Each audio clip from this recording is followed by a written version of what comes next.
తాకట్లో ఉన్న బంగారాన్ని విడిపించి ఆ రోజున మార్కెట్ ధర కట్టి మిగిలిన డబ్బును మీకు అందిస్తుంది కొమ్మూరి గోల్డ్.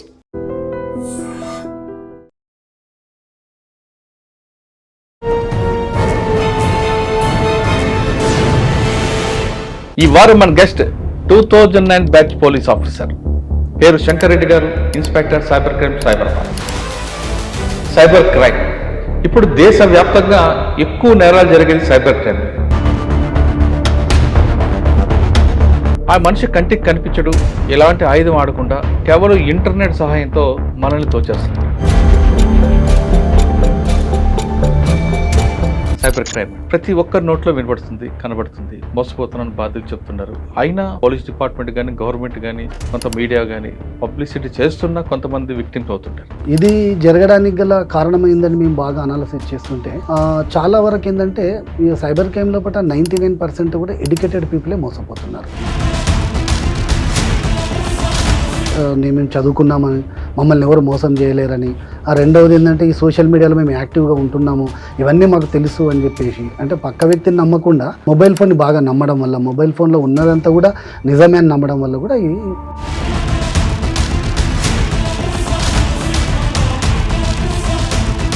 సార్ మీరు చెప్పారు కదా ఐటీ కంపెనీలు ఎక్కువ మీ దగ్గర ఎక్కువ ఇన్వెస్ట్మెంట్ ఫ్రాడ్ వస్తుంది అంటున్నారు. ఒక కేసు గురించి చెప్పండి. ఒక చిన్న ఆశతోటి చాలా వరకు ఇన్వెస్ట్మెంట్, ఈ యొక్క ట్రేడింగ్, ఇవన్నీ కూడా ఆ యొక్క చిన్న ఆశని ఆ సైబర్ క్రైమ్ అఫెండర్ ఆసరాగా చేసుకొని వాళ్ళని వెంబడి పడుతున్నాడు. యాక్చువల్లీ ఇద్దరు హస్బెండ్ అండ్ వైఫ్, వాళ్ళు నార్త్ నుండి వచ్చారు. నార్త్ నుండి వచ్చేసి ఇక్కడ ఇద్దరు హస్బెండ్ అండ్ వైఫ్ ఉన్నారు. మంచిగా ఒక 4 years వరకు జాబ్ చేశారు. ఈ యాడ్స్ చూడడం వల్ల ఏం చేసింది, ఆమె చూసింది పార్ట్ టైం జాబ్ అనేవరకు, అరే ఇంట్లో ఉండి నేను రివ్యూస్ రాయొచ్చు, గూగుల్ రివ్యూస్ అని చెప్పారు. పెడుతూ 22 lakhs rupees పెట్టారు. 22 lakhs rupees వరకు తీసుకొని వెళ్ళారు. ఆమె సెకండ్ డే, థర్డ్ డే వెళ్తే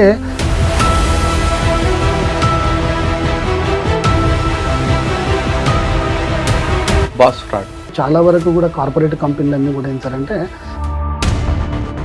ఎత్తనన్నప్పుడు వాడు ఏం చేస్తాడు, సైబర్ అఫెండర్ ఏం చేస్తాడంటే ఇట్లా వాళ్ళ యొక్క బాస్ యొక్క ప్రొఫైల్ పిక్చరు అందులో కూడా డిస్ప్లే పెట్టుకొని నేను నా రెగ్యులర్ నెంబర్ నాది వర్క్ చేయట్లేదు, ఈ నెంబర్ నుంచి నీకు పెడుతున్నా, చిన్న ఒక డీల్ ఉంది, ఈ డీల్ లోపల నేను ఇమీడియట్లీ నువ్వు ఒక 1 crore ట్రాన్స్ఫర్ చేయని చెప్పేసి పెట్టేస్తాను. 1 crore ట్రాన్స్ఫర్ చేయాలంటే అరే బాస్ పెట్టాడు కదా, బాస్ ప్రొఫైల్ నెంబర్ ఉంది. రెండోదాడు ఎక్కడ కూడా ఇద్దరు మాట్లాడుకో,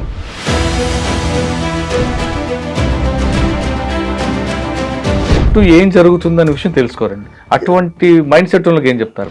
ఖచ్చితంగా ఈ సోషల్ మీడియా అవేర్నెస్ లోపల మేము ఏవైతే చెప్తున్నామో అవి తూచ తప్పగా పాటించాలా. రెండవది ఏంటంటే మనము ఓటీపీస్ షేర్ చేయటప్పుడు కానీ మనం ఇంకోటి చాలా వరకు గూగుల్లో సెర్చ్ చేస్తుంటాం. ఒక యాప్ గురించి సెర్చ్ చేస్తే సేమ్ టైప్ ఆఫ్ యాప్స్ ఉంటాయి, కాబట్టి ఇది జెన్యునా లేదా 1-2 సార్లు వెరిఫై చేసుకోవడం.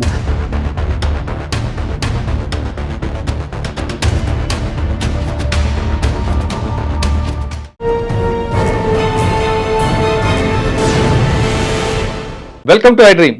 ఈ వారం మన గెస్ట్ 2009 బ్యాచ్ పోలీస్ ఆఫీసర్, పేరు శంకర్ రెడ్డి గారు, inspector cyber crime Cyberabad. Cyber crime ఇప్పుడు దేశవ్యాప్తంగా ఎక్కువ నేరాలు జరిగేది సైబర్ క్రైమ్లోనే. ఆ మనిషి కంటికి కనిపించడు, ఎలాంటి ఆయుధం ఆడకుండా కేవలం ఇంటర్నెట్ సహాయంతో మనల్ని దోచేస్తున్నాడు. ఆ దోచడం కూడా రకరకాల పద్ధతులు దోచుకున్నాడు. కొత్త క్రైమ్ ఏమొస్తుందో, ప్రపంచంలో ఏ ప్రాబ్లం వచ్చిందో దాన్ని ఆయన ప్లాట్ఫామ్గా చేసుకుంటూ దోచేస్తున్నాడు. దీనికి చెక్ పెట్టాలంటే ఏం చేయాలి అంటే నేరస్తులను పట్టుకోవడం, రికవరీ చేయడం కాకుండా ముందు ప్రజల్లోని అవగాహన తేవాలనేది పోలీస్ ఆఫీసర్ యొక్క లక్ష్యం. అందుకు అనుగుణంగా సైబరాబాద్ కమిషనర్ రమేష్ గారు కూడా ఎక్కువ ఫోకస్ చేశారు. అందుకు సైబర్ క్రైమ్లో ఇలా మంచి మంచి ఆఫీసర్లు పెట్టి ప్రజలకి ముందు అవగాహన కల్పించాలి. వాళ్ళు అవగాహన తీసుకొస్తే ఖచ్చితంగా దానికి ఒక చెక్ పెట్టచ్చు అన్నది వాళ్ళ ఉద్దేశం. దానికి అనుగుణంగానే వాళ్ళు చేసిన కార్యక్రమంలో డిజిటల్ అరెస్ట్ మీద ఎక్కువగా ఫోకస్ చేయడంతో ఆ నేరాల సంఖ్య కొంచెం తగ్గిందని చెప్పొచ్చు. ఇంకా మిగతావి చాలా ఉన్నాయి. రకరకాల దీంట్లో మోసాలు చేస్తున్నారు. ఆ రకరకాల మోసాలు ఎలా జరుగుతాయి, దాన్ని చెక్ పెట్టాలంటే ఏం చేయాలి, ఇప్పుడు ప్రస్తుతం సైబరాబాద్లో ట్రెండింగ్ క్రైమ్ ఏముంది అనే విషయం మన శంకర్ రెడ్డి గారు అంటే తెలుసుకుందాం. సార్ నమస్తే అండి. నమస్తే సార్.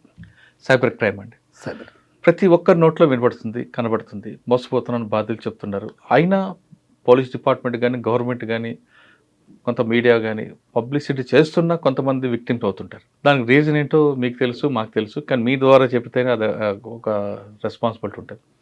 సైబరాబాద్లో ఎక్కువగా ట్రెండింగ్ క్రైమే ఉంది. ఒకప్పుడు ఓటీపీ ఫ్రాడ్, లేదంటే నైజీరియన్ ఫ్రాడ్ ఉంటాయి, ఆ స్థాయి దాటిపోయి కొత్తగా వస్తున్నాయి. సైబరాబాద్లో ఏ ఇష్యూ జరిగినా, కరెంటు బిల్ దగ్గర అవ్వచ్చు, వరదలు అవ్వచ్చు, ఏ జరిగినా దాన్ని కూడా క్రిమినల్ వాడేస్తున్నాడు. కాబట్టి ఇప్పుడు జరుగుతున్న క్రైమ్ ఏముంది, దాన్ని కంట్రోల్ చేయాలంటే ప్రజలు ఎలాంటి జాగ్రత్త తీసుకో. ఈ ప్రశ్న సమాధానం చెప్పే ముందు, శంకర్ రెడ్డి గారు సైబర్ క్రైమ్ ఇన్స్పెక్టర్ కాకముందు ఎక్కడెక్కడ పనిచేశారు? నేను 2009 batch sir, inspector sir, sub inspector sir, 2009 batch sub ఇన్స్పెక్టర్ని. ఇప్పుడు సైబర్ క్రైమ్ లోపల లాస్ట్ 2 years నుంచి వర్క్ చేస్తున్నాను సార్, సైబర్ క్రైమ్ లోపల. మీరు 2009లో వచ్చారు కదా, ఎస్ సార్. అప్పుడు సైబర్ క్రైమ్ అప్పుడప్పుడే మొలుస్తుంది, ఎస్ సార్. కానీ ఈ స్థాయికి వస్తుందని ఊహించారా మీరు?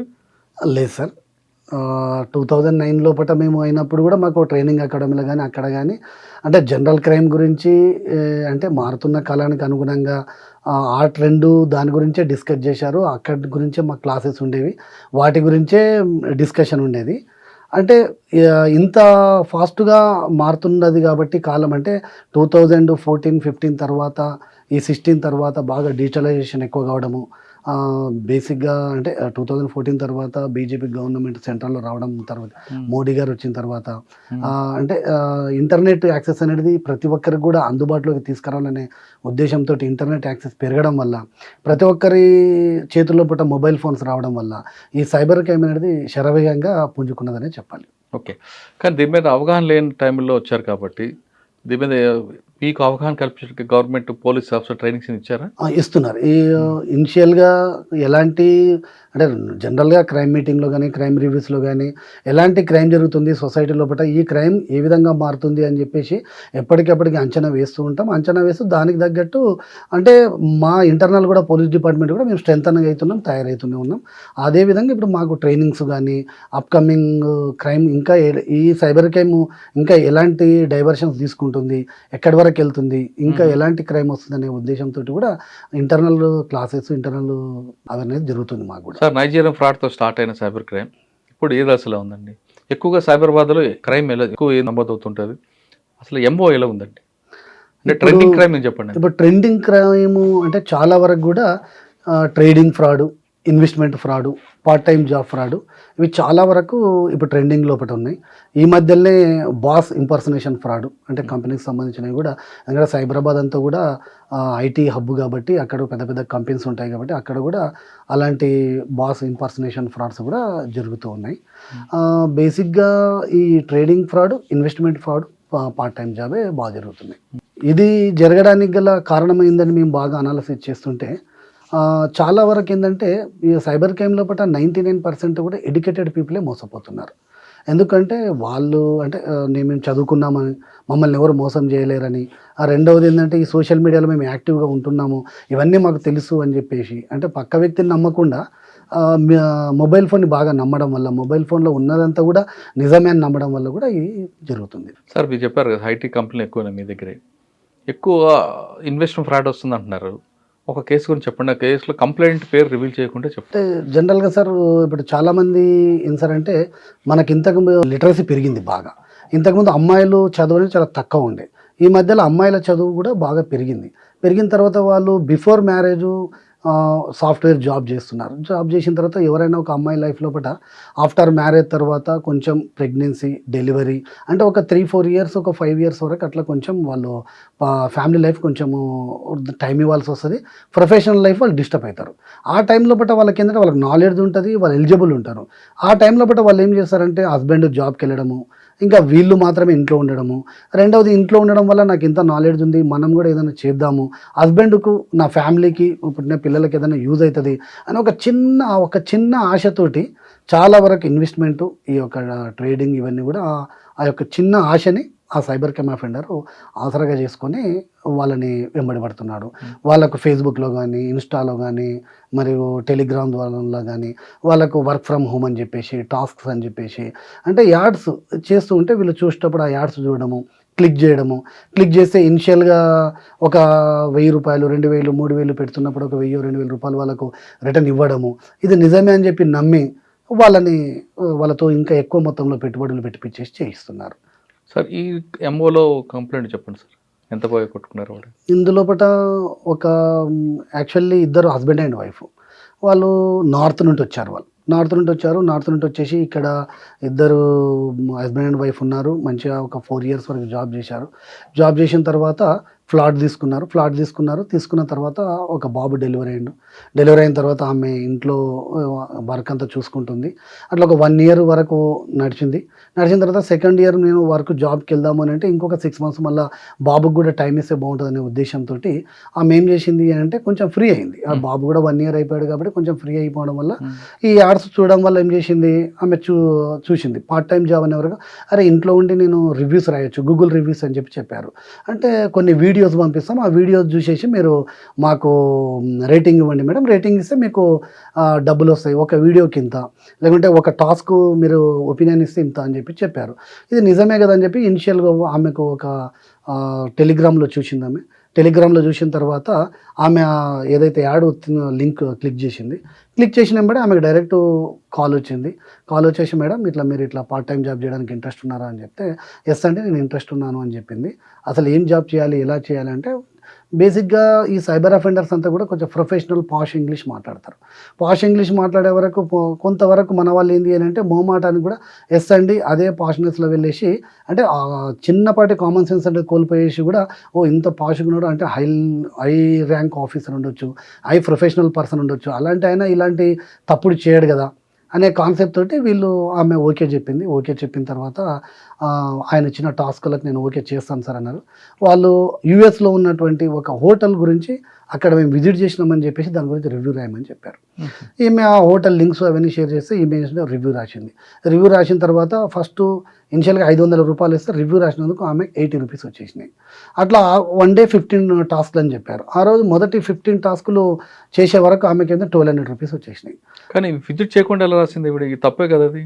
అదే అంటే ఇప్పుడు వీళ్ళకి ఏముంటుంది అని అంటే ఎందుకు ఆ డౌట్ కూడా ఈమె కొంతమంది అడుగుతారు. ఆ డౌట్ కూడా అడిగింది అసలు నేను విజిట్ చేయలేదు కదండి అని అంటే కంటెంట్ కూడా వాళ్ళే పంపించారు. కొంతవరకు పంపించేసి మేడం మాకు మా బ్రాండ్, మా హోటల్స్ కానీ మా ప్రోడక్ట్ కానీ మార్కెట్లో ఎక్కువ రివ్యూస్ ఉన్నాయని చెప్పుకోవాలనే ఉద్దేశంతో ఇలాంటి రివ్యూస్ రాపిస్తుంటాం మేడం అని చెప్పేసి రాయించారు. ఈమెకి ఏంటంటే నాకు డబ్బులు రావాలి అంటే నేను చేస్తున్నది ఇది జెన్యునా రైటా రాంగ్ అనేది కాకుండా అరే ఇందులో నాకైతే నష్టం లేదు కదా, ఎవరికి కూడా నష్టం లేదు కదా, ఒక రివ్యూ కదా అని అనుకునే కాన్సెప్ట్ లోపల ఆమె ఆ రివ్యూ రాసింది. రాసే వరకు 1200 రూపీస్ వచ్చేసినాయి ఫస్ట్ డే. సెకండ్ డే మళ్ళీ టాస్క్లు అంటే వాళ్ళు ఏంటంటే ఒక మన బిజీ టైం లోపల హడావిడి టైం లోపల కాల్ చేసేసి మేడం మీరు ఈరోజు మళ్ళీ టాస్క్ చేయాలి, మీరు ఈరోజు విఐపి గ్రూప్లోకి యాడ్ చేసాం, నిన్న మీరు సక్సెస్ఫుల్గా చేశారు, మీరు విఐపి గ్రూప్ అని చెప్పేసి నిన్న మీరు 20,000 పెట్టారు కదా, ఈరోజు 50,000 పెట్టాలని 50,000 పెట్టించారు. 50,000 పెట్టించారు మొత్తం. అప్పుడే ఆలోచన ఉండాలి కదా, నేను రివ్యూ రాస్తే డబ్బులు ఇస్తారు కదా, నేను ఎందుకు పెట్టాలని ఆలోచన లేదా అంటే మేడం ఖచ్చితంగా వాళ్ళకి ఏముంటుంది అంటే ఈ క్వశ్చన్స్ ఇనిషియల్గా అడిగినప్పుడు లేదండి మేము ఖచ్చితంగా మా హోటల్ లోపల బిల్లింగ్ మీ పేరు మీద అవుతుంది, లేదా మీరు డబ్బులు పంపించేస్తే మా అకౌంట్కి వచ్చిన తర్వాత మా అకౌంట్ నుండి మీకు వస్తే రేపు మాకు అంటే ఇన్కమ్ ట్యాక్స్ అప్పుడు కానీ అంటే మా యొక్క లా ప్రకారం కానీ మాకు ప్రాబ్లం రాకుండా నీకు ప్రాబ్లం రాకుండా ఉండాలనే ఉద్దేశంతో అని చెప్పేసి కన్విన్స్ చేస్తారు. కన్విన్స్ చేసే వరకు బేసిక్గా ఇక్కడ ఏంది అని అంటే మనం డబ్బు కొంచెం సంపాదించాలి, నాకు కొంచెం లాభాలు రావాలి అనే కాన్సెప్ట్తో ఉన్న వాళ్ళు ఇంకా అందులో పడిపోతారు. కొంతవరకు అంటే 1-2% వాళ్ళు ఈ లాజికల్గా మాట్లాడతారు. కానీ ఈ జనరేషన్ లోపల అంత లాజికల్నెస్ అనేది చాలామంది మిస్ అయిపోయారు. ఎస్పెషల్లీ బాగా పాజ్గా చదువుకున్నటువంటి వ్యక్తులు అయితేనేది, కొంచెం బిజీ లైఫ్లో ఉన్న వ్యక్తులు అయితేంది ఆ లాజిక్నెస్ మర్చిపోయారు. అలా ఎంత పెట్టారండి ఆవిడ? ఆమె పెడుతూ 22 lakhs రూపీస్ పెట్టారు. 22 lakhs రూపీస్ వరకు తీసుకొని వెళ్ళారు. ఆమె సెకండ్ డే థర్డ్ డే వెళ్తే పెడుతున్నాయి. ఆమెకు ఒక అకౌంట్లో వర్చువల్ అకౌంట్ క్రియేట్ చేశారు. మేడం మీ వర్చువల్ అకౌంట్లో ఇన్ని డబ్బులు వచ్చాయి, ఇంత వేసాం అని 50,000 పెడితే 1,00,000 రూపాయలు, 1,00,000 పెడితే 2 లక్షలు అనుకుంటా. ఇలా ఇనిషియల్గా టాస్కులు ఏదైతే టాస్కులు ఉన్నాయో టాస్కుల నుంచి ఆమెకు డైరెక్ట్గా మేడం మీరు ట్రేడింగ్ చేయండి మేడం, మీరు ఇది కాకుండా మీరు విఐపి కస్టమర్, మీరు ట్రేడింగ్ చేయండి, లేకపోతే మీరు ఇన్వెస్ట్మెంట్ చేయండి, ఈ స్టాక్స్లో పెట్టండి, ఇది ఐపీఓ ఉంది ఐపీఓలో పెట్టండి అని చెప్పి లాక్కొని వెళ్ళేసి ఆమెను తీసుకొని 22 lakhs వరకు తీసుకొని వెళ్ళారు. తీరా ఇదంతా కూడా ఒక 20-21 days లోపల మొత్తం జరిగింది. అంటే యావరేజ్గా ఎవ్రీడే ఆమె 22 lakhs ఇంకా ఆమె దగ్గర ఉన్న డబ్బులన్నీ, ఆమె దగ్గర ఉన్న గోల్డ్ అన్నీ మొత్తం కంప్లీట్ అయిపోయిన తర్వాత ఆమె ప్యానిక్ అయిపోతే వాళ్ళ హస్బెండ్ ఐడెంటిఫై చేసి అసలు ఎందుకు ఈ మధ్యలో చిక్కగా ఉంటున్నావు, ఎందుకు ఇలా అవుతున్నావు అని చెప్పి కొంచెం అబ్జర్వ్ చేసి హస్బెండ్ పట్టించుకోవడం వల్ల ఓపెన్ అయిపోయింది. లేదు అంటే అసలు ఆమె అన్ని రోజులు కూడా ఓపెన్ కాకపోవడానికి కారణం ఏంటంటే మా హస్బెండ్కి తెలిస్తే ఎక్కడ ఫీల్ అవుతాడో, రెండవది నేను ఆల్రెడీ ఎకనామికల్లో కొంచెం హెల్ప్ అవుతుందనే ఉద్దేశంతో ఉన్నాను, ఈ మా భర్త సంపాదించిన నా గోల్డ్ ఇవన్నీ కూడా పెట్టానంటే ఇంకా డ్యామేజ్ అనే భయంతో కూడా చెప్పారు చాలామంది. ఇంకా ఆ ఒక్క చిన్న లాజిక్ని పట్టుకొని వాళ్ళు ఆడుకుంటారు ఆఫెండర్. సార్ ఆ కేసులో ఆమెకి రికవర్ అవుతుందా? రికవరీ అయ్యాను సార్. అంటే కొంతవరకు ఒక 6 to 7 lakhs మధ్యలో రికవరీ చేయించాము. మిగతాది కూడా అండర్ ప్రాసెస్ ఉన్నది. అంటే మొత్తము అనేది కొంచెం కష్టమే, జెన్యున్గా మొత్తం అనేది కష్టమే సార్. ఆ అమౌంట్ ఎన్ని లేయర్స్కి వెళ్తుందండి? అంటే జనరల్గా సార్ లేయర్స్ అంటే ఫస్ట్ మనకు అకౌంట్ నుంచి విక్టిమ్ అకౌంట్ నుంచి సస్పెక్ట్ అకౌంట్కు వెళ్ళినట్టు లేయర్ 1, అక్కడ నుంచి లేయర్ 2, లేయర్ 3, లేయర్ 4 అలాగా. అంటే అమౌంట్ ఒక 10 lakhs, 5 lakhs, 20 lakhs ఉంటే అంతా ఒక 10 layers వరకు వెళ్ళేసి అది క్లోజ్ అయిపోతుంది. 2 crores, 3 crores అంటే పెద్ద పెద్ద అమౌంట్స్ ఉన్నప్పుడు ఏంటంటే ఎక్కువ లేయర్స్ ఎక్కువ అకౌంట్లకు కూడా వెళ్తాయి. అంటే ఒక్కొక్క కేసులో పట్ట hundreds of అకౌంట్స్ యూజ్ చేస్తారు, thousands of అకౌంట్స్ వరకు కూడా వెళ్ళిపోతుంది. దాన్ని క్రిప్టో కన్వర్ట్ చేయడము, లేదంటే చెక్ విత్డ్రాల్స్, ఏటీఎం విత్డ్రాల్స్, అంటే ఎక్కడ పాసిబిలిటీ ఎక్కడెక్కడ ఉందో అక్కడక్కడ వాళ్ళు చేసేస్తారు. అచ్చా సార్, ఇంకో అమౌంట్ చెప్పండి. మీరు చెప్పింది ఇన్వెస్ట్మెంట్ ఫ్రాడ్. Yes sir. ఇంకోటి సార్, ఇప్పుడు చాలా మంది కూడా అంటే సైబర్ అఫెండర్స్ కూడా మనకు దీని ప్రకారం పోతారు, అంటే సీజన్ వైజ్ ప్రకారం వెళ్తారు. అంటే ఖచ్చితంగా January 1st వచ్చిందంటే ఆఫర్స్, 15th August వచ్చేసిందంటే ఒక ఆఫర్స్, శ్రావణ మాసం వస్తే ఒకటి, ఆషాఢం వస్తే ఒకటి, మనకు February, March, April లోపల ఐటీకి సంబంధించినవి, ఫైనాన్షియల్ ఇయర్ అని చెప్పేసి. రెండవది ఏంటంటే మనకు హైదరాబాద్లో చాలా వరకు ఈ HMWS వల్ల వాటర్ బిల్ అని చెప్పేసి, మాకు ట్రాఫిక్ చాలన్స్ అని చెప్పేసి. అంటే ట్రెండ్ ఇప్పుడు మనకు రైతు బంధు వస్తున్న టైంలో కూడా కొంతవరకు రైతు బంధు అనేది వాళ్ళకి ట్రై చేస్తున్నారు, కానీ రైతులు కొంచెం అలర్ట్ ఉండడం వల్ల అంతవరకు పోలేదు. అంటే రైతులు కూడా అంటే వాళ్ళు అంత గుడ్డిగా నమ్మించలేకపోయారు వాళ్ళని. కానీ సీజన్ వైజ్గా పోతారు. అంటే ఇప్పుడు ట్రెండింగ్ ఉంది అని అంటే అది పోతుంటారు. మేము అందుకే ఈ మధ్యలో ఇంతకుముందు దీనిపైన కాన్సన్ట్రేషన్ చేయలేదు. ఇప్పుడు మా ఆఫీషియల్స్ అందరూ కూడా అంటే సైబర్ సెక్యూరిటీ బ్యూరో నుంచి కానీ మా కమిషనర్స్ కానీ డీజీ సార్ కానీ అందరూ కూడా ఏంటంటే మనం అంటే ఇప్పుడు అంచనా వేస్తున్నాం నెక్స్ట్ ఎలాంటి టైప్ ఆఫ్ సైబర్ క్రైమ్ వస్తుంది, ఎలా వస్తుంది, దానికి మనం ముందే అవేర్నెస్ ఎలా చేయాలని చెప్పేసి కూడా కొంతవరకు అందులో ఈ మధ్యలోనే మన పోలీసు ఇంప్రూవ్ అయిందని చెప్పుకోవాలి. సాధ్యమైనంత వరకు సార్ ప్రజలు కూడా అంటే ప్రతి ఒక్కరికి మొబైల్ ఫోన్ వల్లనే ఇదంతా కూడా జరుగుతుంది. కాబట్టి మొబైల్ ఫోన్ లోపల మనం వాడేటప్పుడు ఖచ్చితంగా కూడా సోషల్ మీడియాలో మనం ఉంటున్నప్పుడు సోషల్ మీడియాలో మన వ్యక్తిగత సమాచారాన్ని ఎంత తక్కువ షేర్ చేసుకుంటే అంత చాలా ఉపయోగకరంగా ఉంటుంది. ఎస్పెషల్లీ మన ఆధార్ కార్డులు, పాన్ కార్డులు, అంటే మన లైఫ్ స్టైలు, మన ట్రావెలింగ్ వీటిని బాగా తగ్గించుకోవాలి. రెండవది ఏం సార్ అంటే ఎవరైనా కాల్ చేసిన తర్వాత అంటే గవర్నమెంట్ డిపార్ట్మెంట్స్ అని చెప్పేసి, బ్యాంకింగ్ డిపార్ట్మెంట్స్ అని ఎవరు కాల్ చేసి చెప్పినా కూడా మన యొక్క ఓటీపీస్ కానీ, మన యొక్క బ్యాంక్ డీటెయిల్స్ కానీ, మన యొక్క పర్సనల్ ఇన్ఫర్మేషన్ వాళ్ళకి ఎట్టి పరిస్థితి షేర్ చేయొద్దు, చెప్పవద్దు కూడా. మనం ఒకవేళ ఉంటే నేను ఫలానా టైంలో మీ ఆఫీస్కి వస్తాను, మీ దగ్గరకు వస్తానని చెప్పి నియర్ బై ఎక్కడున్నా మనకు నియర్ బై వాళ్ళ ఆఫీసు ఆ బ్రాంచ్లో ఉన్న ఇది జెన్యూనా కాదని ఒక చిన్న వెరిఫికేషన్ అనేది మనం చేసుకోవాలి. రెండవది ఏం సార్ అంటే మనం ఆన్లైన్లో చాలా వరకు షాపింగ్లు చేస్తున్నాం. ఆన్లైన్లో షాపింగ్ చేసేటప్పుడు ఎవరు ఆ ప్రోడక్ట్ ఎక్కడుంది, అది జెన్యూనా కాదా అని 1-2 సార్లు సెర్చ్ చేయాలి. ఇది జెన్యూనా కాదా అని చెప్పేసి. రెండవది ఏంటంటే ఆన్లైన్లో చేసేటప్పుడు కూడా మనము డబ్బులు ముందే పే చేయకుండా తర్వాత డెలివరీ తర్వాతనే డబ్బులు పే చేసేటువంటి ఒక ప్రికాషన్స్ అని మనం తీసుకోవాలి. అసలు QR కోడ్ స్కామ్ల పట్ల సింపుల్ లాజిక్, అంటే మనం ఎక్కడ పోయినా, ఏ హోటల్కి వెళ్ళినా, ఎక్కడ మనం ఏదైనా షాపింగ్ చేసినా, మనం స్కాన్ చేసినామంటే మన దగ్గర నుంచి డబ్బులు వెళ్తున్నాయి, కానీ అవతల వ్యక్తి నుంచి మనకు డబ్బులు వచ్చేటప్పుడు మనని స్కాన్ చేయడం అనేది చాలా చిన్న లాజిక్, అది మిస్ అయిపోతుంది. ఎట్టి పరిస్థితుల్లో కూడా అది మీకు డబ్బులు వస్తాయంటే స్కాన్ మాత్రం కానే కాదు, మీరు స్కాన్ చేస్తున్నట్టే మీ డబ్బులు ఎగిరిపోతున్నాయనే అది మనం గుర్తుగా పెట్టుకోవాలి సార్. ఇంకోటి ఏం సార్ అంటే చాలా వరకు కూడా ఈ యొక్క సోషల్ మీడియాలో ఉన్నటువంటి అంటే మనము ఉంటున్నప్పుడు బ్యాంక్ వాళ్ళు చెప్తున్నప్పుడు మనకు హైడ్రోమీటర్, వాటర్ వర్క్స్ అని చెప్పేసి, ఆర్టీఓ చాలన్స్ అని చెప్పేసి, అంటే మన లైఫ్ స్టైల్ లోపల గ్యాస్, కేవైసీ అని చెప్పేసి ఇవన్నీ ఉంటున్నాయి సార్. ఇవన్నిటి కూడా పబ్లిక్ అవేర్నెస్ కొంతవరకు బాగానే ఉంది. ఇంకా కూడా వాడు మనం అవేర్నెస్ అవుతున్నట్టు ఇంకొక స్టెప్ ముందుకు వేస్తుంటాడు. ఒక్కసారి మనం తప్పని తెలిసిన తర్వాత అరే ఈ స్టేజ్ వరకే తప్పు కదా, ఓటీపీ మాత్రం చెప్పొద్దు అన్నాడు కదా, మనము యాక్సెస్ ఇప్పుడు చాలా వరకు వాడు మాల్వేర్ పంపించేసి ఎనీ డేస్ క్యాప్షన్ తీసుకుంటుంటాడు. కాబట్టి మనం ఆ లింకులు అనేవి క్లిక్ చేయడం సాధ్యమైనంత తెలియని లింకులను అసలు క్లిక్ చేయొద్దు, దాన్ని టచ్ కూడా చేయొద్దు. ఎందుకంటే టచ్ చేయొద్దు. సాధ్యమైనంత వరకు మనకు ఆప్షన్ ఉంటుంది చాలా వరకు కూడా, స్పామ్ కాల్స్ అని చెప్పేసి, లేకపోతే తెలియని లింకులను కానీ, ఈమెయిల్లో ప్రమోషన్స్ కానీ, వాటన్నిటిని కూడా మనం ఆఫ్ చేసి పెట్టుకోవాలి. ఎందుకంటే మనం డిస్టర్బ్ చేసేటివి. అంటే మనము సోషల్ మీడియా లోపల మనం ఎంత యాక్టివ్గా ఉంటే అంత ఎక్కువ మనం జాగ్రత్తలు తీసుకోవాలి. ఈ జాగ్రత్తలు అంటే ఇవే, మన వ్యక్తిగత సమాచారం, ఎస్పెషల్లీ మన డబ్బులకు సంబంధించిన, మన అకౌంట్లకు సంబంధించినవి. రెండవది, మన ఎట్టి పరిస్థితుల్లో కూడా ట్రేడింగ్ అన్నప్పుడు డీమ్యాట్ అకౌంట్ ఖచ్చితంగా ఉండాల్సిందే. డీమ్యాట్ అకౌంట్ తోటి మనము ఆర్బీఐ కానీ, స్టాక్ ఎక్స్చేంజ్ అవన్నీ చెక్ చేసుకొని, ఎన్ఎస్సీతో చెక్ చేసుకొని మనం చేసుకోవాలి. వాడు ప్యారలల్గా మనకు ఒకటి చూపిస్తున్నప్పుడు మనం దాన్ని నమ్మడం అంటే మనం సముద్రంలో పోసిన లాంటి పరిస్థితి వస్తుంది. రెండవది ప్రజలకందరికీ ఏంటంటే చిన్నపాటి విఘ్నత, అంటే మనము పెడుతున్న డబ్బు, మనం ఒక నెల మొత్తం కష్టపడుతున్నది ఒక 50,000కో 20,000కో ₹1,00,000 కోసం కష్టపడుతున్నప్పుడు, ఆ వ్యక్తి ఒకే రోజు లేకపోతే ఒకే నెల లోపల మనకి ఇంత డబ్బులు ఇస్తున్నప్పుడు చిన్నపాటి ఒక విఘ్నతతోటి మనం ప్రజలు ఆలోచించాలి. ఇది బోగస్ అని చెప్పేసి. ఏదైతే నార్మల్గా లేకుండా అబ్నార్మల్గా ఉంటుందో, చిన్నపాటి లాజిక్ తోటి ఇది అబ్నార్మల్ అంటే ఇది సైబర్ అనేది కాన్సెప్ట్ లోపల ఉండాలి సార్.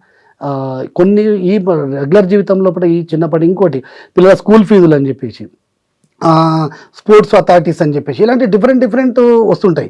మనం గూగుల్ లోపల మనం సెర్చ్ చేస్తున్నప్పుడు, మనము సోషల్ మీడియాలో ఏది ఎక్కువ సెర్చ్ చేస్తే ఆ టైప్ ఆఫ్, అంటే అది మనకి ఇంట్రెస్ట్ ఉన్న సబ్జెక్టే మనం చూస్తాం.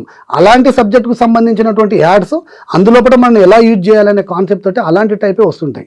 మనకు చాలా వరకు ఒక హౌస్, రెంట్ హౌస్, లేకపోతే ఒక ఫ్లాట్ కొనుక్కుందాం, ఒక ల్యాండ్ కొనుక్కుందాం, ఒక కార్ తీసుకుందాం అనుకుంటాం, లేకపోతే ఒక టీవీ తీసుకుందాం అనుకుంటాం. అలాంటి టైప్ ఆఫ్ క్రైమ్ని మనకు జరిగే అవకాశం ఉంది. కాబట్టి మనం వాటిని పర్చేజ్ చేస్తున్నప్పుడు, ఏదన్నా కొనుక్కోవాలనుకున్నప్పుడు ఎక్కువసేపు మనం సెర్చ్ చేస్తున్నాము ఒకే సబ్జెక్టు పైన అంటే దానికి సంబంధించినవి వస్తున్నట్టే చాలా ముందు జాగ్రత్తగా ఉండాలి. చాలా వరకు కూడా మన యూట్యూబ్ హిస్టరీ కానీ, మన మెయిల్స్ కానీ, వాటన్నిటి కూడా హిస్టరీస్ కొంచెం ఆఫ్ చేయడము, లేదంటే మన యాక్సెస్ లేకుండా వాడు పంపకుండా మనకు సెట్టింగ్స్లోకి, అంటే చాలా వరకు ఆప్షన్స్ ఉన్నాయి, ఆ సెట్టింగ్స్లోకి వెళ్ళేసి వాటన్నిటి కూడా మనం ఆఫ్ చేసుకోవచ్చు. కానీ మనం అది వెళ్ళాం, డైరెక్ట్ ఓపెన్ చేయడం చూడమే ఉంటుంది. కాబట్టి ఖచ్చితంగా ప్రజలకందరూ కూడా విన్నపమైంది అంటే, మీరు నష్టపోతుంది మీరు ఒక్కటే కాదు, ఇది దేశానికి సంబంధించిన మీరు ₹100, ₹1000, ₹1,00,000 నష్టపోతున్నా అది ప్రభుత్వానికి, మన ఆర్థిక వ్యవస్థకు కూడా చాలా వరకు నష్టమవుతుంది. కాబట్టి మీరు మీ డబ్బులే కాకుండా ప్రభుత్వ సంపదను కూడా నష్టపోతున్నట్టే లెక్క. కాబట్టి మీరందరూ కూడా ఈ యొక్క సోషల్ మీడియా లోపల కానీ, అంటే ఈ యొక్క కామర్స్ లోపల కానీ, అంటే వీటన్నిటి లోపల చాలా జాగ్రత్తలు తీసుకొని మీరు ఎంతవరకు సేఫ్గా ఉండి జాగ్రత్తలు తీసుకుంటే అంతవరకు మీరు సైబర్ క్రైమ్ నుంచి సేఫ్గా ఉంటారని నా యొక్క మనవి. ఓకే, మూడో ఎంఓ అండి. చాలామంది సార్, అంటే ఇలాంటి ఎంఓల్స్ వస్తుంటాయి. అటువంటిప్పుడు మనకు వచ్చినటువంటి మెసేజ్లని వాటన్నింటినీ క్లిక్ చేయడము, ఆ ఏపీకే ఫైల్స్ని క్లిక్ చేయడం వల్ల వెళ్ళిపోతున్నాయి. ఇంకోటి QR code scans, OLX fraud అని చెప్పేసి ఇవి కూడా బాగా అవుతున్నాయి. జనరల్గా ఏమవుతుంది, OLX లోపల ఒక పర్సన్ ఏం చేస్తాడు, ఒక వెహికల్ పెడతాడు. అందులోపల ఒక వెహికల్ పెట్టేసి, సార్ నా ఈ మోడల్ ఇది ఉంది, నాకు ఇంత అమౌంట్ నేను ఇచ్చేస్తాను అని చెప్పి పెడతాడు. దాని డిస్క్రిప్షన్స్ అన్నీ కూడా OLXలో పెడతాడు. అఫెండర్ దాన్ని చూస్తాడు, చూసిన తర్వాత సేమ్ దాన్ని తీసుకొని కొంత నంబర్ బ్లాక్ చేయడం కానీ, లేకపోతే సేమ్ నెంబర్ తోటి కానీ మళ్ళీ వాడు పోస్ట్ చేస్తాడు. చేసిన తర్వాత వాడు ఏం చేస్తాడు, ఎవరైతే వెహికల్ ఓనర్ ఉండో వానితో మాట్లాడతాడు. సార్ మీరు వెహికల్ అమ్మకానికి ఉంది కదా, మీరు ఏం రేట్ ఎంత చెప్పారు, ఏం చెప్పారంటే నేను 10 lakhs చెప్పాను. అంటే సార్ 10 lakhs కాదు సార్, ఒక 8 lakhs వరకు ఇస్తాను, 9 lakhs వరకు ఇస్తాను అంటాడు. ఇద్దరి మధ్యలో ఒక అండర్స్టాండింగ్ వస్తుంది. ఓకే అని చెప్పేసి మాట్లాడుకుంటాడు.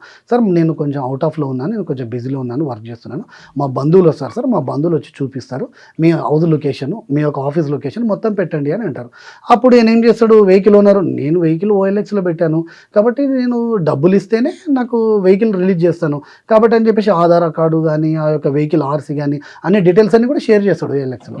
అవన్నీ తీసుకొని అఫెండర్ ఏం చేస్తాడు, మళ్ళీ పోస్ట్ చేస్తాడు. పోస్ట్ చేసిన తర్వాత అదే వెహికల్ని నువ్వు 8 lakhs, ఈ ఓనర్ 10 lakhs పెడితే అవతల వాడు 5 lakhs మాత్రం పెడతాడు. 5 lakhs పెట్టిన తర్వాత మన వాళ్ళు చూసిన తర్వాత ఏం చేస్తారు, అరే ఈ బండి చాలా బాగుంది, 5 lakhsకే వస్తుంది కదా అని చెప్పేసి కాంటాక్ట్ అవుతారు. కాంటాక్ట్ అంతా ఎస్ అంటే ఈ బండి నాదే, ఇది మా బావగారిది, మా బావగారి పేరు మీద ఉంది, మా ఫ్రెండ్ వాళ్ళ ఫాదర్, మా ఫ్రెండ్ అంటే ఆ ఏజ్ని బట్టేసి దాన్ని బట్టేసి చెప్తారు, ఓనర్ యొక్క ఏజ్ని బట్టేసి ఫ్రెండ్ కానీ, బావ కానీ, రిలేటివ్ అని. మీరు ఆయనతోటి మీరేం డిస్కస్ చేయకండి, ఎందుకంటే ఆయన కొంచెం రేట్ ఎక్కువ చెప్తాడు, కొంచెం పడనివాడు, నేను ఏదైనా నేను మాట్లాడతాను అని అంటాడు.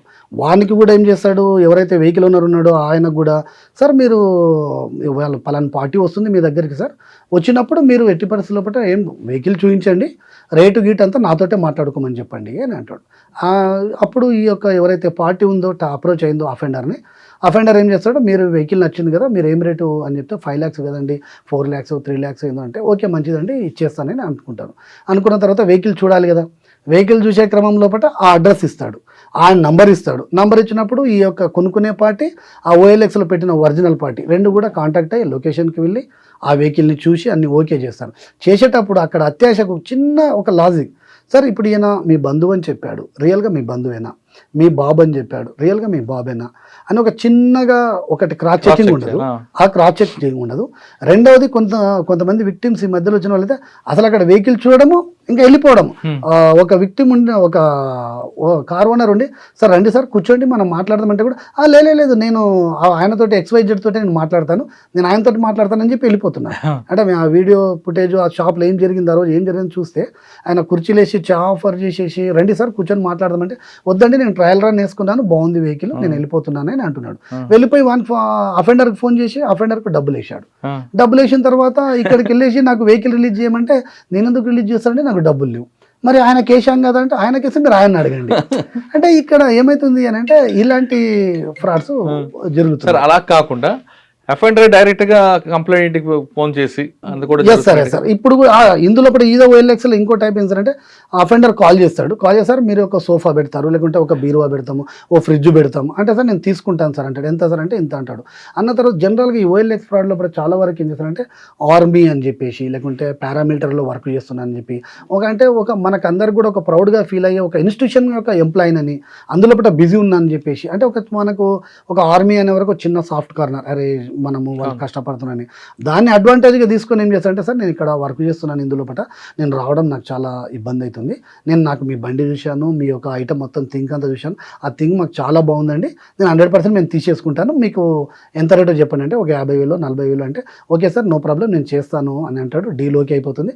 ఎంబడే ఆయన అకౌంట్ నెంబర్కి ఫోన్పే ఉంటే ఫోన్పేనో గూగుల్ పేనో చేస్తాడు, లేదంటే అకౌంట్ నెంబర్ అడిగేసి అందులోకి వేసేస్తాడు. వేసిన తర్వాత ఆయన ఏం చేస్తాడంటే సార్ మీకు ఒక 1 రూపీ 2 రూపీ వేసాను సార్ అని అంటాడు. అవును సార్ వచ్చింది అని అంటాడు. వచ్చిందన్న తర్వాత సార్ మీకు QR కోడ్ పంపాను సార్, నేను ఒక 40,000 మాట్లాడుకున్నాం కదా 40,000 పంపాను సార్, మీరు ఆ 40,000 మీరు స్కాన్ చేసుకోండి సార్ మీకు డబ్బులు వచ్చేస్తాయి అంటాడు. కానీ ఇక్కడ అడగాలి కదా, గూగుల్ పే ఫోన్ పే చేయొచ్చు కదా 40,000, ఎందుకు QR కోడ్ అని అడగాలి కదా. ఇక్కడ అంటే చాలా వరకు ఏమవుతుందంటే ఇక్కడ నెగోషియేట్ చేయడు.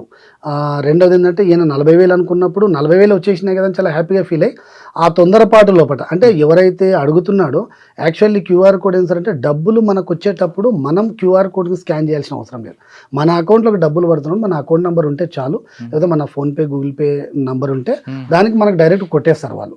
అది కాకుండా అవతల మనం స్కాన్ చేస్తున్నామంటే మన నుంచి అవతలకి డబ్బులు వెళ్తున్నప్పుడు మనం స్కాన్ చేస్తాం. ఆ చిన్న లాజిక్ని మిస్ అయిపోయి అవతల వాడు 30,000 అని 40,000 అని చేసేసి మనకు స్కానర్ పంపిస్తాడు. ఆ స్కానర్ మనం స్కాన్ చేసిన వెంబడే మనకి ఇక్కడ ఫోన్పే కానీ గూగుల్ పే కానీ అడుగుతుంది, అంటే ఎంటర్ OTP అని చెప్పేసి అంటే ప్రాసెస్ చేయాలని చెప్పి అడుగుతుంది. అప్పుడు కూడా ఏం చేస్తారంటే మనకు పిన్ OTP మనకు రెగ్యులర్గా ఉండే OTP యూజ్ చేస్తేనే డబ్బులు వస్తాయనే తొందరపాటులో పట్ట OTP కొట్టేస్తారు. కొట్టేసినామంటే డబ్బులు వెళ్ళిపోతూ ఉంటాయి. కానీ OTP మన ఫోన్కే వస్తుంది కానీ మనకు వస్తాయి అనుకొని OTP కొడతాం. కానీ OTP కొట్టకపోతే పోదు, OTP కొట్టకపోతే పోదు. కానీ వాడు OTP కొట్టిస్తాడు మన చేతే, కొట్టి క్రైమ్ మన చేతే చేస్తుంటాడు. క్రైమ్ మనతోటి మన యొక్క అత్యాశని మన యొక్క అతి తెలివిని రెండింటిని బేస్ చేసుకొని ఒక అంచనాకి వేస్తాడు. రెండవది చాలా వరకు అఫెండర్స్ కూడా ఏంటంటే వాళ్ళు మన యొక్క సోషల్ స్టేటస్ని అంచనా వేస్తారు. అంటే మన ఫేస్బుక్ కానీ ట్విట్టర్ కానీ ఇన్స్టా కానీ అంటే మనకి ఎక్కడెక్కడ ఐడీస్ ఉన్నాయో అవన్నీ కూడా క్యాచ్ చేసుకుంటే చాలా వరకు డాటా కూడా అక్కడక్కడ మనము బయటికి వెళ్ళిన తర్వాత ఈమెయిల్ ఐడీస్ కానీ ఫోన్ నెంబర్స్ కానీ చాలా వరకు ఇస్తుంటాం.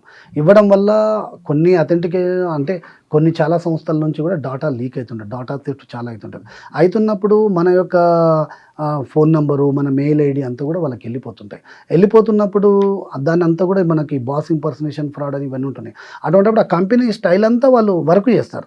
ఆ కంపెనీలో ఎవరు ఉంటారు, ఎలా చేస్తారు, ఎక్కడ పోతున్నారు, వాళ్ళ యొక్క స్టేటస్ ఏంది, వాళ్ళ యొక్క పర్చేసింగ్ ఎలా ఉంటుంది, వాళ్ళ ఆర్డర్స్ ఎట్లా ఉంటుంది అనేది కూడా కొంతవరకు వాళ్ళు చేస్తుంటారు. సార్ మీరు ఇప్పుడు చెప్పిన ఎంఓలో QR కోడ్ ఒకవేళ ఒకటి పంపితే మనం ఏం చేయాలి, మనం మోసపోకుండా ఉండాలంటే? QR కోడ్ పంపినప్పుడు మనం క్లియర్గా చెప్పాలి. బేసిక్గా QR కోడ్ పంపితే మనం స్కాన్ చేస్తే మనకు డబ్బులు వస్తాయనడం మాత్రం అది చాలా తప్పది. క్లియర్ కట్గా మనం వేరే వాళ్ళకు డబ్బులు వేయాల్సినప్పుడు మాత్రమే మనం QR కోడ్ స్కాన్ చేయాలి. అప్పుడు మాత్రం క్లియర్గా నా అకౌంట్ నెంబర్ ఇది, నా అకౌంట్ నెంబర్కి వేయండి, నా యొక్క ఫోన్ నెంబర్ ఇది, ఈ ఫోన్ నెంబర్కి మీరు ట్రాన్స్ఫర్ చేయండి, వస్తే నేను కన్ఫర్మ్ చేస్తాను, బ్యాంకులో చెక్ చేసుకున్న తర్వాత వచ్చిందని కన్ఫర్మ్ చేసుకుంటాం. అంతేగాని మనం మాత్రం అవతలలో స్కాన్ చేయమని అన్నప్పుడు మనం స్కాన్ చేసామంటే అది వెళ్ళిపోతుంది. కానీ కొంతమంది డబ్బులు వేసామని స్క్రీన్ షాట్ కూడా పంపిస్తున్నారు. అందుకే కదా ఇప్పుడు సైబర్ క్రైమ్ అంతా అదే కదా. అంటే మన ఆధార్ కార్డు జనరేట్ చేస్తారు, మన పాన్ కార్డు జనరేట్ చేస్తారు. అంటే ఇక్కడ మనం ఆధార్ కార్డు, పాన్ కార్డు ఇదంతా కూడా మనం అంటే నెక్స్ట్ చెక్ చేసుకునే మనం లేక, అంటే ఇప్పుడు ఒక పాన్ కార్డ్ ఇది జెన్యునా కాదని చెప్పి ఇమీడియట్లీ చెక్ చేసుకోకుండా పాన్ కార్డ్ అంటే వాడు వాట్సాప్లో పంపితే అది నిజమే అని నమ్ముతాం. ఆధార్ కార్డు పంపిండు అంటే ఆధార్ కార్డు ఉంది కదా, ఆధార్ కార్డ్ అంటే అది ఫేక్ ఆధార్ కార్డా జెన్యున్ ఆధార్ కార్డ్ అని చెప్పి అది ఎప్పుడు మనం క్రాస్ చెక్ చేసుకోం. అది జెన్యున్ అనుకొని చెప్పేసి కొట్టేయడమే. అంటే తొందరపాటు, అంటే మనిషి మన సోషల్ లైఫ్ లోపల మనకున్న తొందరపాటుని, బిజీ స్టైల్ని, అంటే ఈ బిజీ లోపల మనం తొందరపాటు లోపల. ఓకే, ఇది కాకుండా ఇంకొక క్రైమ్ ఉందండి, క్యూఆర్ కోడ్ కాకుండా. అంటే చాలా క్రైమ్స్ సార్. అంటే ఇప్పుడు సైబర్ క్రైమ్ అంటే మన లైఫ్ స్టైల్కు ఎంతగా, అంటే మన లైఫ్ స్టైల్ రోజువారీ లోపల మనం ఎక్కడెక్కడైతే మన మనీ ఇన్వాల్వ్మెంట్ ఉంటుందో, మనం ఎక్కడెక్కడైతే స్టోర్ చేసుకోగలుగుతామో, ఎక్కడెక్కడైతే ఇన్వెస్ట్ చేయగలుగుతామో, ఎక్కడైతే మన అవసరాలు ఉంటాయో దాని చుట్టూ కూడా ఇస్తుంటారు. చాలా వరకు అడ్వర్టైజ్మెంట్ ఫ్రాడ్స్ కూడా వస్తుంటాయి. చాలా వరకు అడ్వర్టైజ్మెంట్ ఫ్రాడ్స్ ఏం సార్ అంటే చాలా వరకు ఇక్కడ ఉంటారు, ఇక్కడ ఒక కంపెనీ ఉంటుంది, అక్కడ గుజరాత్ ఒక కంపెనీ అంటాడు, లేకుంటే పంజాబ్లో ఒక కంపెనీ అంటాడు. ఇక్కడ ఉన్నటువంటి కంపెనీ వానికి రా మెటీరియల్ కావాలి. వాడు మధ్యలో ఏం చేస్తాడు, సార్ నేను ఇట్లా ముంబైలో నాది కంపెనీ ఉన్నది, నాకు మీ కంపెనీలో ఉన్నటువంటి ప్రోడక్ట్ నాకు కావాలి, నాకు మీ ప్రోడక్ట్ పంపండి అని అంటాడు. ఇక్కడ ఉన్నటువంటి కంపెనీ ఓనర్ ఏం చేస్తాడు, ఇన్వాయిస్ అన్నీ జనరేట్ చేసి ఆయనకు పంపిస్తాడు. పంపించేసి ఓకే సార్ నాకు నో ప్రాబ్లం, మీకు అమౌంట్ వచ్చేస్తుంది, మీరు పలానా వెహికల్, కొన్ని సందర్భాల్లో వెహికల్ పంపిస్తాడు, లేదు అంటే మీరే వెహికల్లో లోడ్ చేసి పంపించండి సార్, అక్కడ అన్లోడ్ అయినప్పుడే డబ్బులు వచ్చేస్తాయి సార్ అని అంటారు. మనకేం చేస్తాం, ఇక్కడ లోడ్ చేసుకొని అక్కడ వెళ్ళిపోతాడు, వెళ్ళిపోయిన తర్వాత అక్కడ అన్లోడ్ చేసుకుంటాడు, ఆ కంపెనీ వాడు అన్లోడ్ చేసుకుంటాడు. చేసుకున్న తర్వాత కంపెనీ వాడు ఏం చేస్తాడు, అఫెండర్కి డబ్బులు కొడతాడు, అఫెండర్ వీన్తోటి తీసుకుంటాడు. అక్కడ వెళ్ళిన తర్వాత అన్లోడ్ అయిపోతుంది. అన్లోడ్ అయిపోయిన తర్వాత డబ్బులు అంటే నేను ఆల్రెడీ ఎక్స్కి ఇచ్చాను కదా అంటాడు. పంజాబ్లో ఉన్న కంపెనీ, హైదరాబాద్లో ఉన్న కంపెనీ రెండు మాట్లాడుకో, కానీ మధ్యలో వీడు ఇన్వాల్వ్ అవుతాడు. సైబర్ అఫెండర్ అనే వ్యక్తి ఇన్వాల్వ్ అవుతాడు. ఇన్వాల్వ్ అయ్యి పంజాబ్ అయిన తోటి సార్ నాకు హైదరాబాద్ నుంచి ఇన్వాయిస్ ఉంది, ఈ ఇన్వాయిస్ ప్రకారం నాకు ఇంత కావాలి, ఇంత మీకు రా మెటీరియల్ వస్తుంది, అది మీకు 100 రూపీస్ది నేను 80 రూపీస్కి ఇప్పిస్తున్నాను అంటాడు. అవతల ఆ పర్సన్ ఏం చేస్తాడు, 80 రూపీస్ వస్తున్నాయి కదా, 80 రూపీస్ నాకు ట్రాన్స్ఫర్ చేస్తాడు. ఇక్కడ ఈయనకేమంటాడు, సార్ మీకు 100 రూపీస్ వస్తాయి సార్, మీకు 100 రూపీసే ఉంది కదా, మీకు వస్తాయి, మీరు అక్కడ అన్లోడ్ అయిన బట్టి మీకు డబ్బులు వచ్చేస్తాయి సార్ అంటాడు. ఇలా కూడా జరుగుతుంటుంది. ఓకే, ఇంకోటి లాస్ట్ చెప్పారు, బాస్ ఫ్రాడ్. సార్ మనకు ఈ కంపెనీస్ సార్ అంటే చాలా వరకు కూడా కార్పొరేట్ కంపెనీలన్నీ కూడా ఏం సార్ అంటే కొంచెం ఒక సిస్టమేటిక్గా రన్ అవుతుంటే వాళ్ళు రెగ్యులర్ బిజీ లైఫ్లో కార్పొరేట్ కంపెనీలన్నీ కూడా బిజీ లైఫ్లో పట్ల ఉండడం వల్ల అంటే ఈ మనీ ట్రాన్సాక్షన్స్ అంటే ఆ కంపెనీలని చెక్ చేస్తూ ఎవరు అథెంటికేషన్ అంటే ఎవరు చేస్తుంటుంటారు. ఇప్పుడు జనరల్గా వాళ్ళ బాస్ ఈరోజు ఫ్లైట్లో జర్నీ చేస్తుంటాడు, లేకపోతే ఒక 4 అవర్స్ వరకు ఏదో మీటింగ్ నుండి ఫోన్ ఎత్తనన్నప్పుడు వాడు ఏం చేస్తాడు, సైబర్ అఫెండర్ ఏం చేస్తాడంటే ఇట్లా వాళ్ళ యొక్క బాస్ యొక్క ప్రొఫైల్ పిక్చరు అందులో డిస్ప్లే పెట్టుకొని నేను నా రెగ్యులర్ నెంబర్ నాది వర్క్ చేయట్లేదు, ఈ నెంబర్ నుంచి నీకు పెడుతున్నా, చిన్న ఒక డీల్ ఉంది, ఈ డీల్ లోపల నేను ఇమీడియట్లీ నువ్వు ఒక 1 crore ట్రాన్స్ఫర్ చేయని చెప్పేసి పెట్టేస్తాడు. 1 crore ట్రాన్స్ఫర్ చేయాలంటే అరే బాస్ పెట్టాడు కదా, బాస్ ప్రొఫైల్ నెంబర్ ఉంది. రెండోదాడు ఎక్కడ కూడా ఇద్దరు మాట్లాడుకోరు, అంటే వాట్సాప్ చాట్ లోపల ఉంటుంది కాబట్టి ఈయన ఏమంటాడంటే బాస్ కొంత సందర్భాలు అడిగే ధైర్యం చేయడం, అరే లేదంటే రెగ్యులర్ లైఫ్లో వాళ్ళకి ఇవన్నీ రొటీన్ కూడా ఉంటాయి, అంటే బాస్ మెసేజ్ పెడితేనే పోయేటట్టు ఉంటాయి. కానీ ఆడొక చిన్న లాజిక్ ఏంటంటే సారు నంబరు కాకుండా వేరే నంబర్ నుండి వచ్చింది కాబట్టి ఇది క్రాస్ చెక్ చేసుకోవాలని ఒక చిన్న డౌట్ వస్తుంది. డౌట్ వచ్చే వాళ్ళకి ఆ డౌట్ను కూడా ఓవర్కమ్ చేయడానికి ఆ యొక్క ఎండి యొక్క ప్రొఫైల్ పిక్చర్ పెడతాడు, నాతోటి సారే మాట్లాడుతున్నాడు అని అనుకుంటాడు. మనం జనరల్గా మాట్లాడితే కనీసం ఒక వాయిస్లో బేస్ని బట్టన్నా సార్ మీరేనా కాదా అని అనుకుంటాం. ఇలా చేసేసి ట్రాన్స్ఫర్ చేస్తారు. లేదు అని అంటే కొన్ని సందర్భాల్లో వీళ్ళు రెగ్యులర్ లైఫ్ లోపల కూడా మెసేజ్లు వస్తుంటాయి కదా, అసలు బాస్ నెంబర్ నుండి వచ్చిందా ఏదో వచ్చిందో కూడా చూసుకోరు. ఆయన అంతే వీపీ కనిపించే వరకు ఆ డీపీని చూసి అరే సార్ పంపాడు కానీ ఫటాఫట కొట్టేస్తుంటాడు. సాయంత్రం మళ్ళీ బిల్లు పెట్టి చెక్కుల పైన సంతకాలు వాటికి పోవడం ఇది ఎక్కడ అని అంటారు. అంటే ఇది అంటే బేసిక్గా ఈ తరహా కంప్లైంట్ వచ్చింది సైబరాబాద్లో. అవునా సార్, ఉంది సార్. ఎంత పోయిందో? 2 crores 30 lakhs 2 crore 30 lakhs వెళ్ళింది సార్. అంటే ఇందులో చాలా గొప్ప ఏంటి సార్ అంటే అందులో 80 lakhs వరకు same with in the week లోపల రికవర్ చేయించాం. వాళ్ళు ఇవ్వడం కూడా చాలా ఫాస్ట్గా రియలైజ్ అయిపోయారు. మాకు మార్నింగ్ 11:30 12కు అఫెన్స్ జరిగింది. 12కి అఫెన్స్ జరిగితే మాకు 1:30 వరకు మాకు కాల్ వచ్చింది. 1.5 or 2 అవర్స్లో ఇమ్మీడియట్లీ మేము మా ఆఫీస్కు దగ్గరనే కంపెనీకి వెళ్ళాం, చూసిన తర్వాత ఎస్ ఇది జెన్యున్ అనిపించేసింది. ఇమ్మీడియట్లీ 193 చేయించాం. సాయంత్రం వరకు చేయడం వల్ల ఒక 60 lakhs వరకు మాకు హోల్డ్ అయిపోయినాయి. హోల్డ్ అయిపోతే ఆ 60 lakhs కూడా విత్ ఇన్ ద 1 weekలో కోర్ట్ ఆర్డర్ ద్వారా రికవరీ చేయించాం. మిగతా అఫెండర్స్ని అరెస్ట్ చేయడం అదంతా ప్రాసెస్ జరుగుతుంది. సార్ ఈ కంప్లైంట్లు వచ్చాయనుకోండి, అరెస్ట్ చేయడం, వాడి కోసం వెళ్ళడం అంత పెద్ద ప్రొసీజర్. Yes sir. అసలు అవన్నీ లేకుండా పబ్లిక్ మీరేం చెప్తారు? అవన్నీ జరగకుండా ఉండాలి అంటే సార్ మన సైబర్ విక్టిమే కాకూడదు. అవును సార్. అంటే యాక్చువల్లీ సార్ అంటే మాకు పోలీసులో ఒకటి ఉంటుంది సార్, అంటే క్రైమ్ డిటెక్షన్ అండ్ ప్రివెన్షన్ ఉంటుంది సార్. అంటే చాలా వరకు ఒక కేసు అయిపోయిన తర్వాత డిటెక్షన్ చేయడం కంటే కూడా ఈ డిటెక్షన్ చేస్తే దీని యొక్క వాల్యూ తెలుస్తుంది. అంటే ఇంత కష్టపడ్డాము, ఇలా డిటెక్ట్ చేసాము, ఇలా అని చెప్పేసి ఉంటుంది. కానీ ప్రివెన్షను దీనికంటే 10 times 100 times కూడా ఎక్కువ చేస్తుంటాం. అక్కడ క్రైమ్ కాలేదు కాబట్టి పోలీస్ యొక్క ఎఫిషియన్సీ కానీ పోలీస్ యొక్క సర్వీసెస్ కానీ ఎవరు గుర్తు పట్టట్లేదు, ఎవరు కూడా దాన్ని గుర్తించట్లేదు. అంటే అలాగే ఇప్పుడు కూడా విక్టిమ్ ఎవరైతే సొసైటీలో ఉన్న పబ్లిక్ ఎవరైతే ఉన్నారో రోజు రోజుకు కూడా మనం, ఎందుకంటే చాలా సందర్భాల్లో కూడా చాలామంది విక్టిమ్ని చూస్తుంటాం. అంటే ఒక సెక్టార్ ఆఫ్ పీపుల్ అనే కాకుండా ఆల్ సెక్టార్ ఆఫ్ పీపుల్ కూడా ఇందులో ఎఫెక్ట్ అవుతున్నారు. రిటైర్డ్ అయిన పీపుల్ అయితే ఏంది, అంటే హౌస్ వైఫ్లు అయితే ఏంది, అంటే జాబు అంటే నిరుద్యోగులు అయితే ఏంది, మంచి ప్రొఫెషన్ అంటే నిరుద్యోగికి ఉద్యోగం ఇప్పిస్తామని మోసం, హౌస్ వైఫ్కి పార్ట్ టైం జాబు మీకు ఇప్పిస్తామండి ఇంట్లో వర్క్ చేస్తూ వర్క్ ఫ్రమ్ హోమ్ అని చెప్పేసి అక్కడ ఫ్రాడ్. జాబ్ వచ్చి సంపాదించిన వాళ్ళకి మీ డబ్బులకు మంచి ఇన్వెస్ట్మెంట్ ఇస్తాము, మంచి రిటర్న్స్ ఇస్తామని అక్కడ మోసం. రిటైర్డ్ అయిన తర్వాత ఇంట్లో ప్రశాంతంగా కూర్చుందామంటే ఇంట్లో ఉన్నటువంటి ఎంప్లాయీస్కి వాళ్ళని కూడా డిజిటల్ అరెస్ట్ పేరుతో కానీ, లేకుంటే ఇంకా బెస్ట్ మీ పిల్లలకు ఇంకా బెస్ట్ లైఫ్ ఇవ్వాలనే ఉద్దేశంతో కానీ, ఇంకో ట్రేడింగ్ కానీ, ఇంకో దాని కానీ, అంటే ఏ యాంగిల్లో ఏ సెక్టర్లో చూసినా కూడా అంటే ఎప్పుడు మనం హిట్ చేస్తూనే ఉంటాడు. ఆల్ టైప్ ఆఫ్ పీపుల్ని హిట్ చేస్తూనే ఉంటాడు. కాబట్టి దీని నుంచి మనం బారిన పడకుండా ఉండము అంటే మనని మనం కాపాడుకోవడమే. జనరల్గా మనము ఒక బస్ ఎక్కేటప్పుడు, లేకపోతే ఒక దగ్గర జర్నీ చేసేటప్పుడు, అంటే ఒక పర్సన్తో కలిసి మాట్లాడేటప్పుడు కూడా చాలా ప్రికాషన్స్ రెగ్యులర్ లైఫ్లో ఒకటి తీసుకుంటాం. కానీ ఈ సోషల్ మీడియాలో మొబైల్ ఫోన్ వచ్చిన తర్వాత అసలు దీంట్లో ఎలాంటి ప్రికాషన్స్ తీసుకోము. అసలు ఇందులోపట మనం వెళ్ళాలన్నా వెళ్ళకూడదా, దీంట్లో ఇంత టైం స్పెండ్ చేస్తున్నామా, స్పెండ్ చేయకూడదా, ఇది మంచిగా చెడు అనేది పోయింది. బేసిక్గా ఇంతకుముందు టీవీలు ఉండేది, టీవీల చుట్టూ ఫ్యామిలీ అంతా కూర్చునేది. ఇప్పుడు అలా కూడా మొబైల్ ఫోన్ వచ్చేసిన తర్వాత ఇంకా ఇల్లంతా వైఫ్ ఒక వైఫ్, హస్బెండ్ ఒక వైఫ్ కూర్చొని ఆ రీల్స్ అంటే ఇక్కడ ఏమవుతుంది సార్ అంటే with in the 5 seconds 10 seconds 20 seconds ఒక రీల్ చూస్తుంటే మన మెంటల్ పైన అంటే డిఫరెంట్ టైప్ ఆఫ్ ప్రెజర్ పడుతుంది. అంటే డిఫరెంట్ టైప్ ఆఫ్ ఒకేసారి అంటే ఒక సీనరీ చూస్తాం, ఒకేసారి ఒక క్రైమ్ చూస్తాం, అంటే ఒకేసారి ఒక కామెడీ చూస్తాం, ఒకేసారి ఒక సెటరికల్ చూస్తాం. అంటే ఇవన్నీ కూడా మైండ్ని ఎంత డిస్టర్బ్ చేస్తుంటాయో చూడండి. ఇలాంటి టైంలో బట్టి ఒక అడ్వర్టైజ్మెంట్ చేస్తూ ఉంటాడు, చేయడం వల్ల మనం ఒత్తడం వల్ల పోతుంటాయి. బేసిక్గా మనకు పబ్లిక్ చెప్పేది ఏం సార్ అని అంటే హైజెనిక్ అనేది పాటించాలి. అంటే మనకు ఇంటర్నెట్ హైజెనిక్ అనేది పాటించాలా. రెండవది ఏం సార్ అంటే మనం మొబైల్ నెంబర్ ఏదైతే ఉందంటే సాధ్యమైనంత వరకు మనము డబ్బులు ట్రాన్స్ఫర్ చేసేటప్పుడు కానీ, ఎవరైనా అడిగినప్పుడు ఇన్వెస్ట్మెంట్ పెట్టాలి అని అనుకున్నప్పుడు కానీ, మనము ఫిజికల్గా మనం ఇంతకుముందు బ్యాంకులో డబ్బులు వేయాలి అంటే బ్యాంకుకు వెళ్ళి డబ్బులు అక్కడ వేసేది, అంటే మనకు ఒక భరోసా. మళ్ళీ డబ్బులు తీసుకోవాలన్నా ఏటీఎం సెంటర్కి వెళ్ళి కానీ, లేకపోతే బ్యాంకులోకి వెళ్ళి కానీ తీసుకునే ఒక భరోసా. ఇప్పుడు మనము ఈ ఆన్లైన్ వచ్చేసిన తర్వాత మనము అవతలి వ్యక్తి తెలియకుండా అవతలి వ్యక్తికి మనం వేయడం అనేది మనము ఇంకా అది సముద్రంలో పోసిన పన్నీర్లాగా అవుతుంది. కాబట్టి ప్రతి విక్టిమ్ కూడా ప్రతిరోజు కూడా అంటే నేను ఈ సైబర్ క్రైమ్ గురించి అవేర్నెస్లో భాగంగా అయ్యింది ఏంటంటే నేను ఓటీపీస్ ఏమైనా షేర్ చేస్తున్నానా, నా మొబైల్ లోపల ఏమైనా యాప్స్ ఏమైనా రన్ అవుతున్నా అంటే తెలియకుండా, అండ్ ఈ ఏపీకే ఫైల్స్ ఏమైనా క్లిక్ చేస్తున్నామా. రెండవది మనము ఏమైనా మాల్వేర్స్ అంటే మనం రెగ్యులర్గా ఫోన్ని కూడా చెక్ చేస్తూ ఉండాలి. అంటే ఎవ్రీడే మనకు బాగా ఇంటర్నెట్ బాగా రెగ్యులర్ కనెక్ట్ ఉంటుంది. నేను ఒక 1/2 hour 1 hour కొంచెం అది ఇంటర్నెట్ ఆఫ్ చేయడం, కొంచెం ఫోన్ స్విచ్ ఆఫ్ చేయడం, ఇలాంటివి కూడా కొంచెం చిన్నవి పాటించేసి టిప్స్ చేసేయడం వల్ల.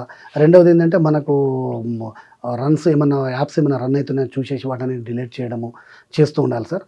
అన్నిటికంటే ముఖ్యమైనది ఏంటంటే ఎదుటి వ్యక్తితోటి మాట్లాడుతున్నప్పుడు ఎదుటి వ్యక్తి చెప్పిందంతా ఎదుటి వ్యక్తి అనేదంతా కూడా ఆ ఒక చిన్న కామన్ సెన్స్ ఉపయోగించాలి. ఇన్ని రిటర్న్స్ మనకు వస్తాయా, ఒక అడ్వర్టైజ్మెంట్ ఫ్రాడ్ వస్తుంది, ఒక అడ్వర్టైజ్మెంట్ ఇక్కడ శారీస్ బాగున్నాయి, ఈ యొక్క షాప్ బాగుంది, లేకుంటే ఇది ఉంది అని చెప్తుంటారు. అంటే ఇవన్నీ కూడా ఏంటి అంటే జెన్యూన్గా అన్ని ప్రాఫిట్స్ అంతా వస్తుంటే వాళ్ళే చేస్తారు.